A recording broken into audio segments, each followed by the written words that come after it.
আসসালামু আলাইকুম প্রিয় ভিউয়ার্স, আশা করি সবাই ভালো আছেন। নতুন একটা ভিডিওতে আপনাদের সকলকে স্বাগতম। আজকে খুবই একটা মর্মান্তিক ঘটনা দিয়ে ভিডিওটা শুরু করব। ঘটনাটা হচ্ছে আমার নিজেরই একটা ঘটনা। আমি ঈদুল আজহার 12 দিন বন্ধ পাই। এই বন্ধগুলো আমি আমার বাড়িতে ছিলাম। সবাই জানেন যে আমার 2 বছরের একটা মেয়ে আছে। মেয়ের সাথে এইভাবে তো এত লং টাইম কখনো থাকা হয় নাই। তো এই বন্ধটা অনেক লং টাইম থাকছি। তো ওর প্রতি আমার অন্যরকম একটা অনেক বেশি একটা মহব্বত ভালোবাসা তৈরি হয়ে গেছে, এবং সেম আমার প্রতিও আর ওরকম একটা মহব্বত ভালোবাসা তৈরি হয়ে গেছে। আমি যখন ঢাকায় ব্যাক করতেছিলাম তখন ওই দিন আমি যখন ওর কাছে যাই বিদায় নেওয়ার জন্য, ও দেখি যে মাথাটা নিচে করে বসে আছে।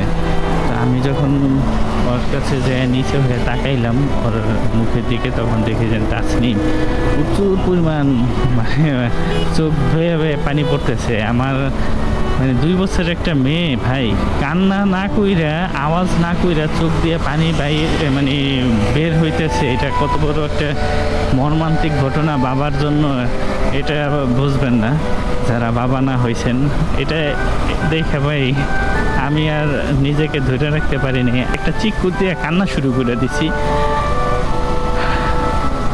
আমার এই কান্না দেখে আমার ওয়াইফ, আমার আম্মু, ওনারাও কান্না করা শুরু করছে। বাসায় অন্যরকম একটা পরিবেশ তৈরি হয়ে গেছে।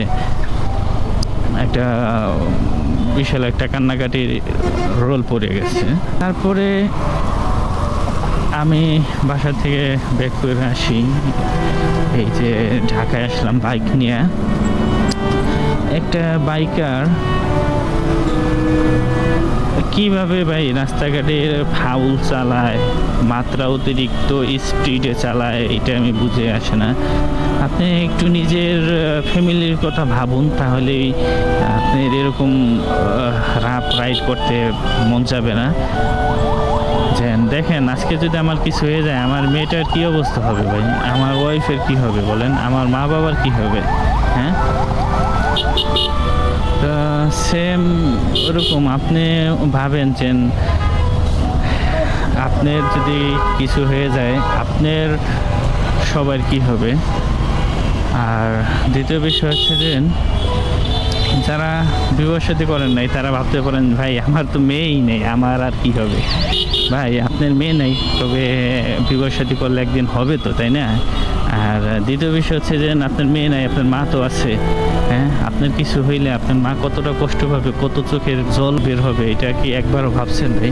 যদি এইসব বিষয়গুলো ভাবেন তাহলে আমি মনে করবো যে আপনি এরকম ফাউল বা রাপ বা রেস করা ঠিক হবে না। হ্যাঁ, অনেকেই ভাই কি যেন রেস, আমার কিছু পরিচিত ছোট ভাই ব্রাদারের ভিতরেও আছে, এরা গতি ছাড়া কিছু বোঝেই না।